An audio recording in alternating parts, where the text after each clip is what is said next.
Like, share, subscribe. Shouts out to the Lions Den community. And don't y'all forget to subscribe to the podcast show. Link will be pinned in the top of the chat. Just name the channel who can bang with us. I'll prove that you are smoking dust. GTV Media is top notch in this game, y'all. You failures only have yourself to blame, y'all. Ticket TV and a weapons make you suckers cry.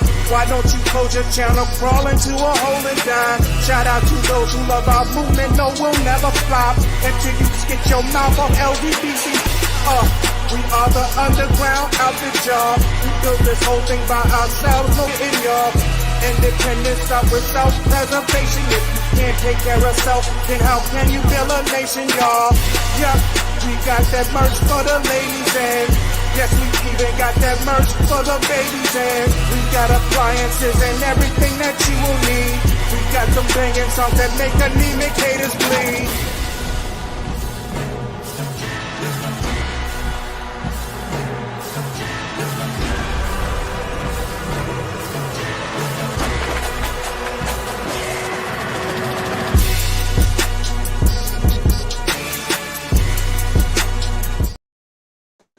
Oh yeah, we're gonna get to that tonight. And y'all press 1 if y'all can hear me in the comment section, man. This is gonna be a very interesting video right here.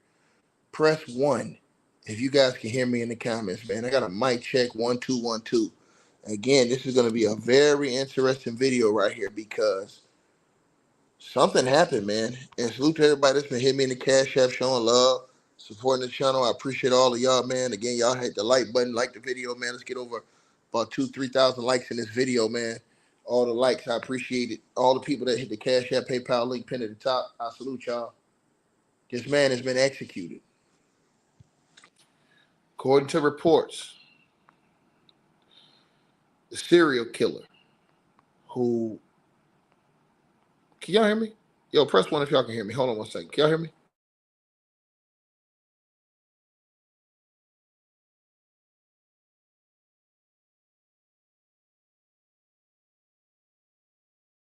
If y'all can hear me. Okay, y'all can hear me? All right, bet. Why somebody press 2? Y'all, see, you ain't serious, man. Hold on, man.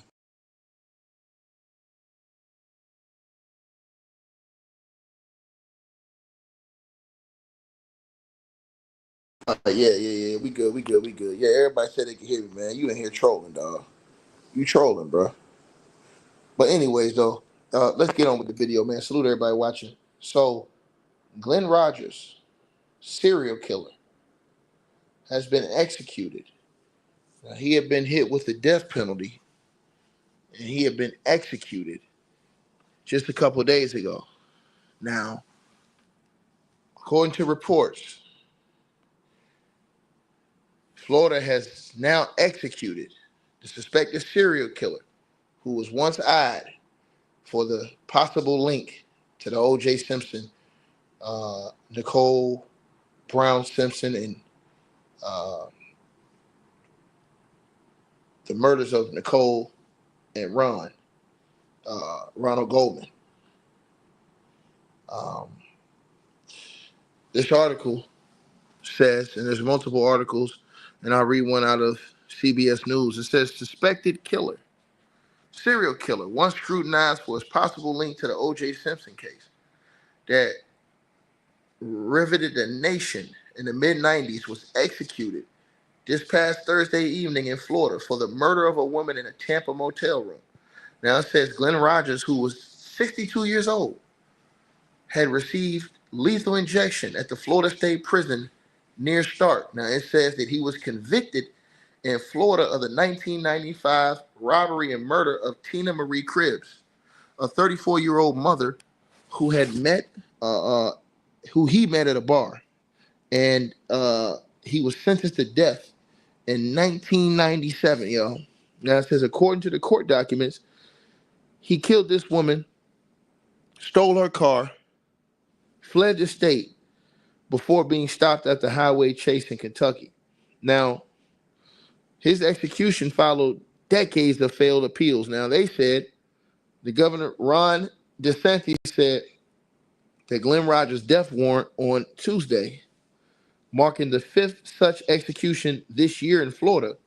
It says a letter from Attorney General James Althmeyer to the governor detailed a series of appeals that may have been rejected over more than 2 decades. It says one of the most recent came in 2021 when the Florida State Supreme Court denied an appeal in which Glenn Rogers asserted that newly discovered evidence of sexual abuse he said that he endured as a child, including at the now closed training institution of Central Ohio, a juvenile detention facility. He claims the trauma had been repressed until 2019. That says the death warrant prompted a final round of legal challenges. It says that the U.S. Supreme Court denied his final appeals on Wednesday without any comment. Now it says nationally, 15 people have been executed as of May 1st across 8 states, according to the Death Penalty Information Center. It says that compares to the 25 executions nationwide in 2024. And it also says that Glenn Rogers also was sentenced to death in California too. This dude had 2 death sentences. It says that he also received a separate death sentence in California for the 1995 strangulation unaliving of Sandra Gallagher, a mother of 3 who he met at a bar in Van Nuys just weeks before her murder. Now it says that they nicknamed him the Casanova Killer and the cross-country killer in media reports. Now, Rogers has been linked to multiple other slayings across the United States and once told police that he had unalived around 70 people. Now, he later recanted that claim, but was the subject of the 2012 documentary, My Brother, the Serial Killer, which featured his brother Clay and a criminal profiler who corresponded with Rogers in prison. Now, the documentary also raised questions about the O.J. Simpson case. Now, that documentary raised questions about whether Glenn Rogers could have been involved in the 1994 unaliving of Nicole Brown Simpson and her friend Ronald Goldman. Now, during a widely publicized trial in 95, former NFL star O.J. Simpson was acquitted of their murders. It says after the documentary aired, the LAPD, the Los Angeles Police, and prosecutors said they found no credible link between Rogers and the case. They said, we know who unalived Nicole Brown Simpson and Ronald Goldman. We have no reason to believe that Mr. Rogers was involved, the LAPD said at the time.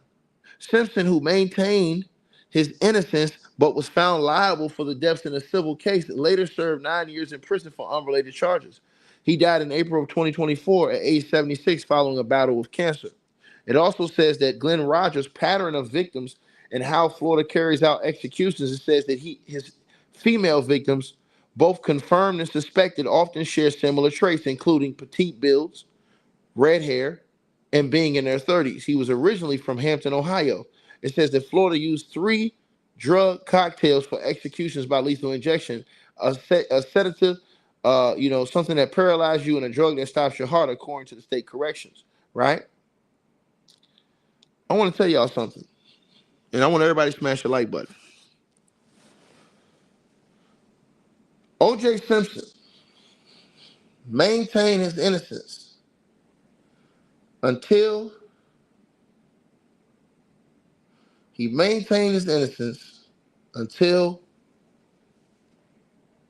he passed away.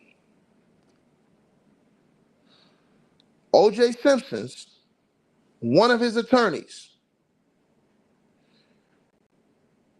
Robert Shapiro, recently came out and made waves because Robert Shapiro said these things, which a lot of people didn't even think about Glenn Rivers, who was allegedly a serial killer that was on the hunt, unaliving all kind of women and stuff like that. But for some reason, they wanted to just mark him out of the O.J. Simpson trial, and there was a lot of speculation with him. But I want y'all to hear with what Shapiro had to say, because he said a lot about this case. Now, he wasn't the lead lawyer. The lead lawyer was Johnny Cochran. He was on the team, on the dream team. But he came out and he had some things to say, and I want y'all to hear what Shapiro had to say, because what he had to say was unbelievable. A Simpson case. How it was won, how the team got put together, how I got the case. Hi, I'm Robert Shapiro. By now, you probably heard my name. You may have heard a lot of things about me. Some of them may be true. Some of them may be false. But I'm here to tell you the whole true story. Let's go behind the scenes and hear some things that maybe you don't know about. We're charging O.J. Simpson with capital murder. She became one of the most famous women in the world. And Roger says, yes, and I've got $700 million in cash. Now, this is what he says. I'm O.J. Simpson's best friend. I hear you're the best lawyer in America, and I'm here to hire you.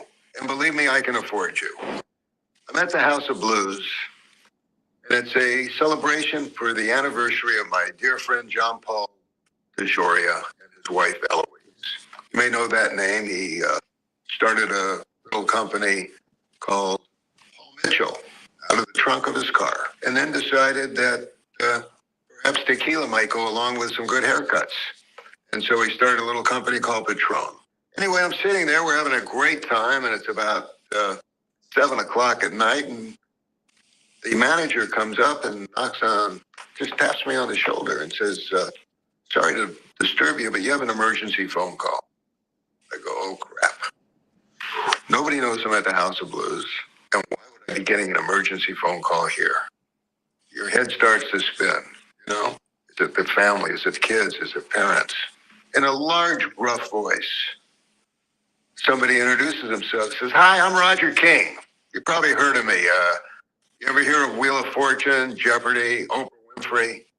That's King World. That's my company. Anyway, let me tell you why I'm calling. I'm O.J. Simpson's best friend. I hear you're Now, he said, I hear you're the best lawyer pretty much out. Now, I want you to... O.J. Simpson's best friend. I hear you're the best lawyer in America, and I'm here to hire you. And believe me, I can afford you. I'm at the House of Blues. Now, listen to what else he said. John Combs, better known as P. Diddy. Why is he in jail? Well, in federal court, if you're a flight risk or likely. I wanted to... And Roger says, yes, and I've got $700 million in cash in a bank. I said, fine, that'll cover my fee. You know, that's quite a compliment, Mr. King, but I'm usually a kind of guy as a lawyer that deals with clients. No problem, I'll get him on the line. An hour goes by and I get a tap on the shoulder. You have another phone call. Now it's Roger King. Now he's got Michael Eisner on the line. Michael, would you tell Mr. Shapiro I can afford him? Michael, first of all, very nice to meet you. Obviously, we know a lot about you and who you are. Says, yes, Mr. King's a legitimate person. He's extremely wealthy. And Roger says, yes, and I've got $700 million in cash in a bank. I said, fine, that'll cover my fee. In any event, he still can't get Mr. Simpson on the line. I said, here's the deal, Roger. I'll be in my office tomorrow. I get there promptly at 8:30. If he's interested, have him call me. 8:30 the next morning, I get a call. Hi, it's OJ.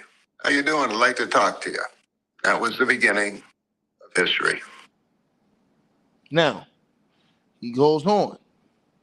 So people ask me about Blake and Justin Baldoni. You know what? Our court system is so overcrowded with important things. If these people want to iron out their differences, let them yell at each other on social media. It's not a place for the courts to be involved. It matched O.J. Simpson's blood, but it had something else in it. I knew one thing going in. I knew blood was missing, period. We were absolutely positive because when I asked the phlebotomist how much blood he took, he said it was a little less than the purple cap top, which is 10 cc's. Every time they are going to compare blood that is found somewhere with Simpson's blood, they have to put down how much blood was taken for that analysis. The numbers have to match. They didn't. And what was wrong was simple. That at the back gate at Nicole's condominium, blood was found. It matched O.J. Simpson's blood. Key piece of evidence, but it had something else in it.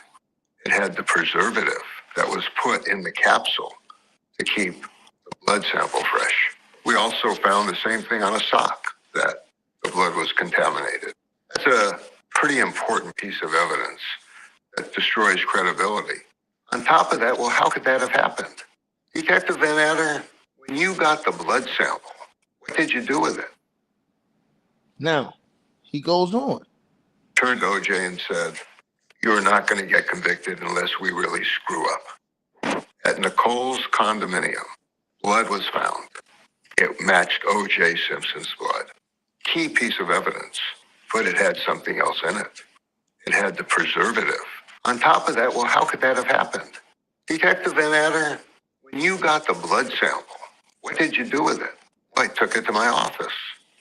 What did you do with it in your office? Well, I put it in my office drawer because it was over the weekend and I wanted to make sure it was safe.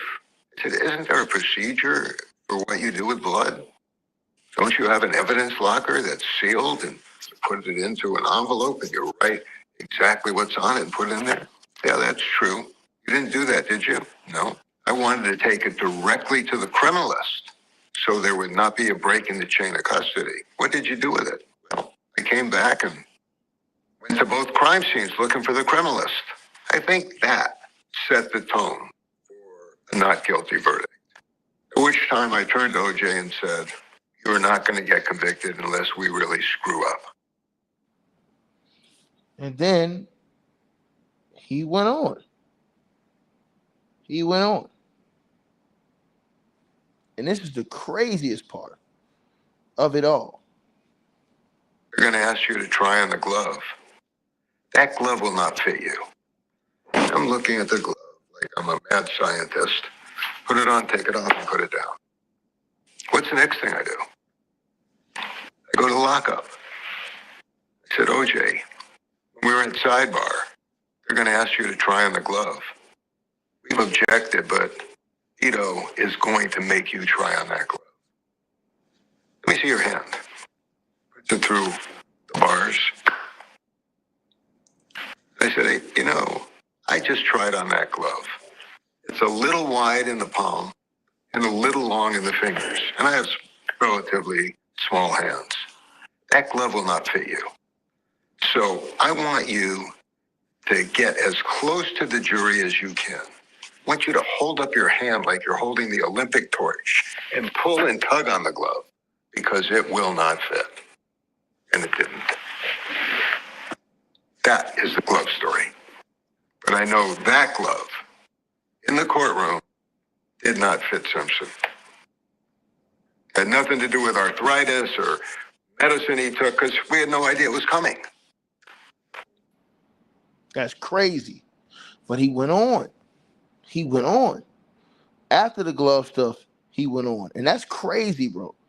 That all of these things. But he said this and smash the light bulb. We should have over 1,000 likes. I believe he thought that glove would fit. Plain and simple. I like Chris. I think Chris was put in the worst position possible as a prosecutor in this case for a lot of reasons that maybe we'll get into it sometime in the future. But I believe he thought that glove would fit. Plain and simple. And he was wrong. The one thing that you learn in law school, if you take anything in courtroom evidence and procedure, is don't ask a question you don't know the answer to. That's crazy, bro. So he said that Christopher Darden, the prosecutor, thought that glove was going to fit OJ, but he didn't know. Unbelievable stuff, but he went on. He could not eliminate the possibility that two different knives were used.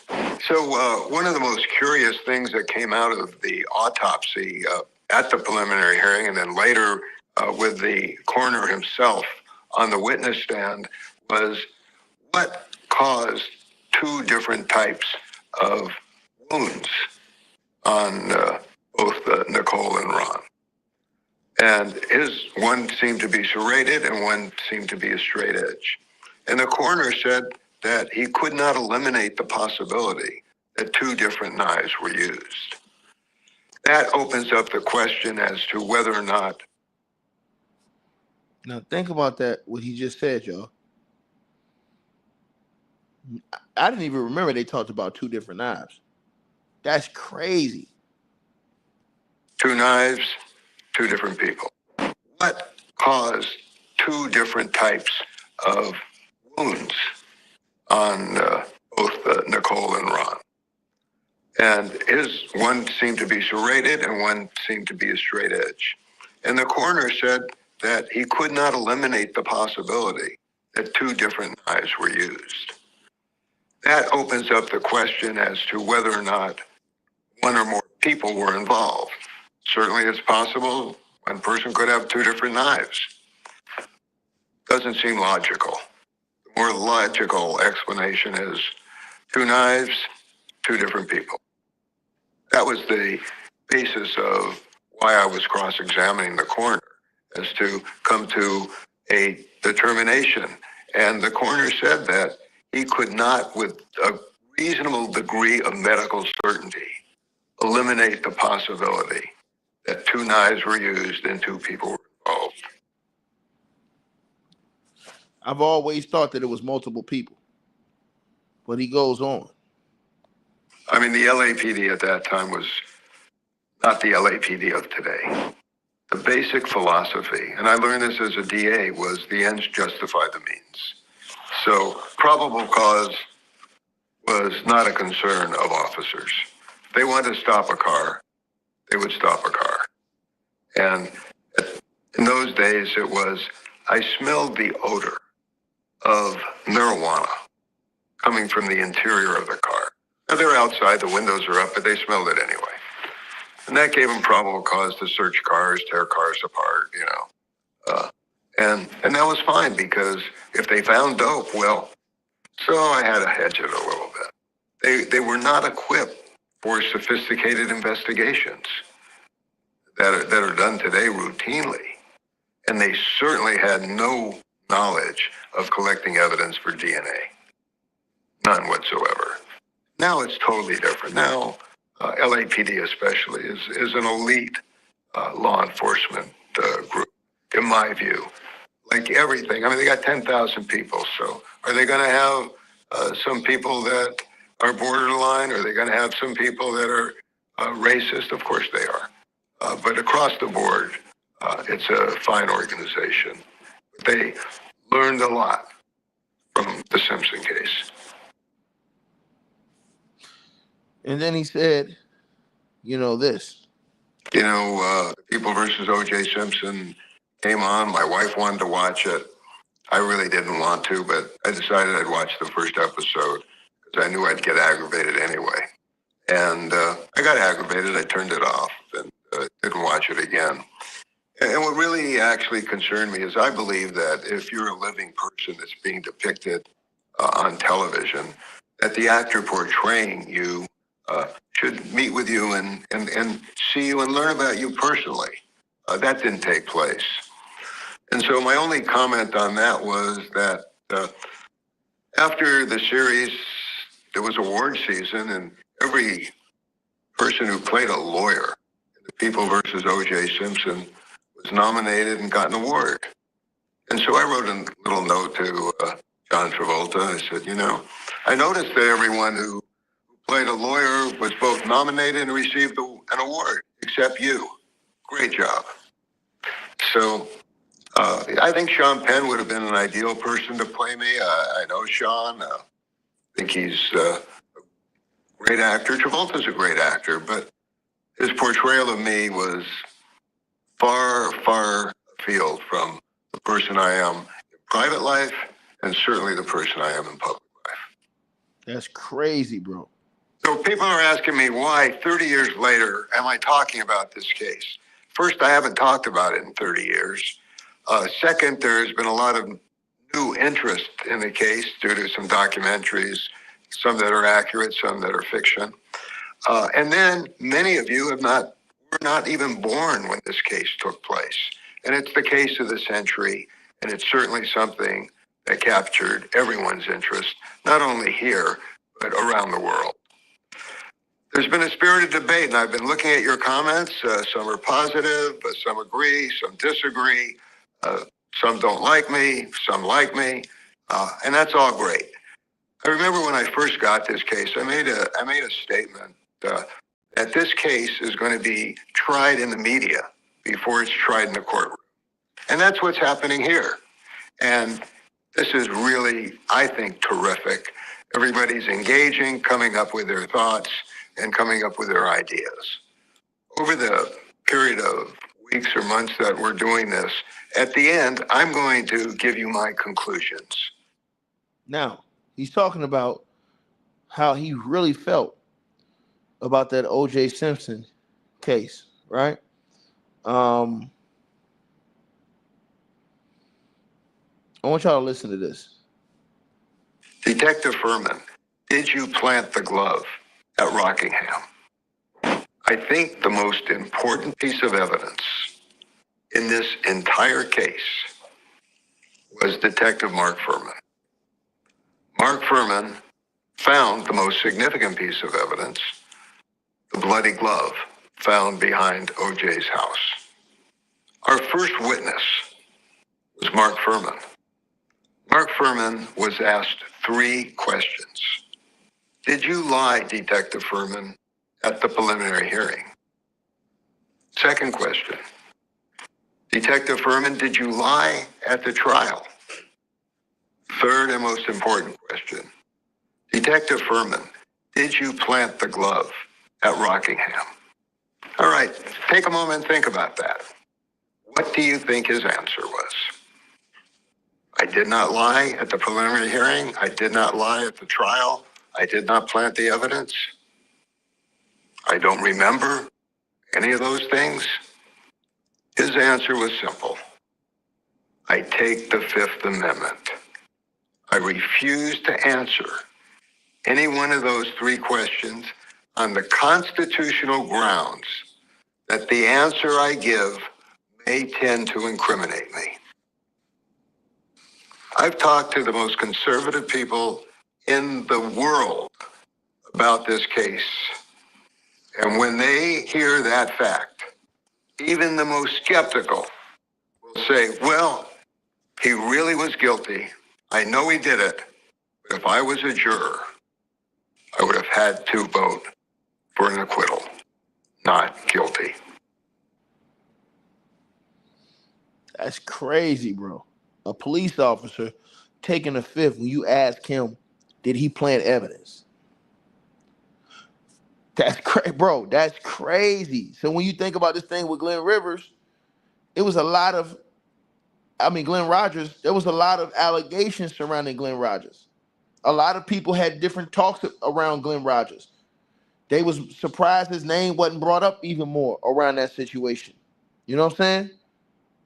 The prosecution team was put together in a very strategic way, in my view. Marcia Clark was a successful prosecutor, but she was not the best lawyer in the DA's office. And everybody who knew the trial lawyers knew that. My belief, and I don't know if it's true or not, is that Gil Garcetti was an elected district attorney, very capable and good district attorney in my view. But he didn't want to take a chance at putting somebody on this case that he thought would be successful and run against him. So I think that's where the choice of not having one of the 2 or 3 people that most people in the DA's office would say, this is the best lawyer for this case. Then they brought in Bill Hodgman, who was a senior lawyer, very, very capable prosecutor, but again, not viewed as a top-notch prosecutor. He had some health issues early on, and that's when Chris Darden was brought in. And in all fairness, you're going to be downtown LA, you're going to have African-American jurors, and if I was the DA, I'd want an African-American prosecutor, just as I did as putting the defense team together, wanted African-American lawyers, plain and simple. It's got nothing to do with bias, prejudice, race, or anything else. It's doing something that you believe is going to be in the best interest of your client's case. Man, this dude was dropping all kind of bombs in this case, man. Crazy work, man. Crazy work, bro. Johnny said, you have to do that. And I said, I don't feel comfortable using the N-word in a courtroom. The division of labor, how did it come about? So Cochran, I hired every lawyer and every expert in the case, period. Johnny brought in two lawyers that were working with him, Carl Douglas and Sean Hawley. First witness was an ex-LAPD cop who was called by the prosecution, and Carl Douglas was given the job of cross-examining him. If you pull up newspaper articles or talk to anybody who followed the case, it was universally viewed as the worst cross-examination possible. That was the last he was ever heard from in the courtroom. The main witnesses were equally divided between Johnny and myself. And then when it came time to do Mark Furman, we knew that he had used racial epithets without a question. We had tape recordings, we had witnesses, we had everything. And so Johnny said, you have to do that. And I said, I don't feel comfortable using the N-word in a courtroom. But you can. I would never use that word, Cochran said. Out from nowhere, Bailey jumps up and says, I'll do it. And that was the only witness he did. And it wasn't that difficult a job. Oh, that's crazy how he exposed a lot of the things that happened in that trial. That's crazy. But I know that glove in the courtroom did not fit Simpson. Lots of people have written books and have talked about the glove. Here's the true story about the glove. O.J. Simpson is sitting next to me in the courtroom. Darden has a glove expert on the stand in open court on world television. And the glove expert sitting 40 feet away is telling the jury who is next to him what size glove will fit Mr. Simpson's hand. Listen to this. Will fit Mr. Simpson's hand. Darden says, may we approach the bench? Your Honor, says Chris, I'm going to ask him to try on the glove. Cochran and I come up with every kind of objection you could ever think of on the seat of our pants. It's prejudicial, it's wrong type of evidence, it's going to mislead the jury. And Ito says, I'm taking a recess to think about it. Calls the recess. I said, Chris, let me see the glove. Now, I've looked at this glove, as has everybody in the case. We know where the cuts are. We know where the bloodstains are. He brings the glove down, and he puts it on the table. He says, if you're going to touch the glove, make sure you put on the rubber gloves. Put on the rubber gloves.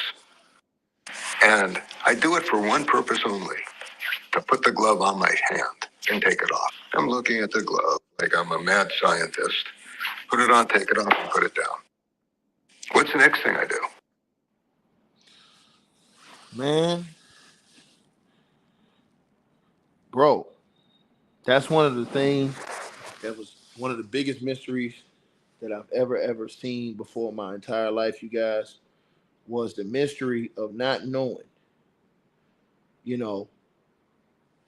not getting a conviction in that trial to really know what it was,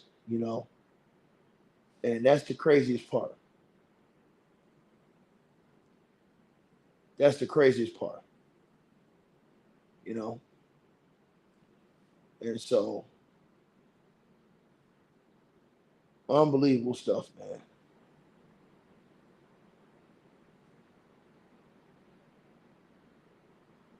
Unbelievable stuff.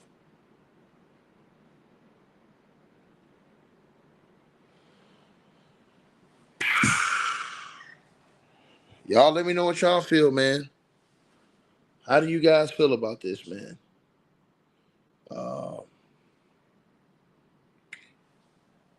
Glenn Rogers has now been executed. Glenn Rogers was suspected to be a mass murderer. And I think this is one of the only dudes I've heard to be on death row in 2 different states, California and in Florida. That's crazy. And so I'm forever going to think about this case. This is one that's never going to leave me because, it was never a conviction in that case. And so, to me, why would the police need to plant evidence if you know somebody is guilty? If you know somebody's guilty, why would you need to plant evidence if you're the police? That's the question. That's the question, man. And so I really think about that.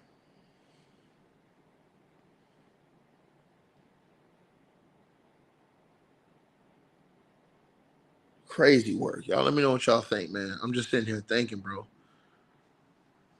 Y'all let me know what y'all think in the comment section, man. Do you guys think that this guy, Glenn Rogers, who has just been executed on a different murder, faced the death penalty, do you guys think he has something to do with it? Let me know in the comment section what y'all think on this, man.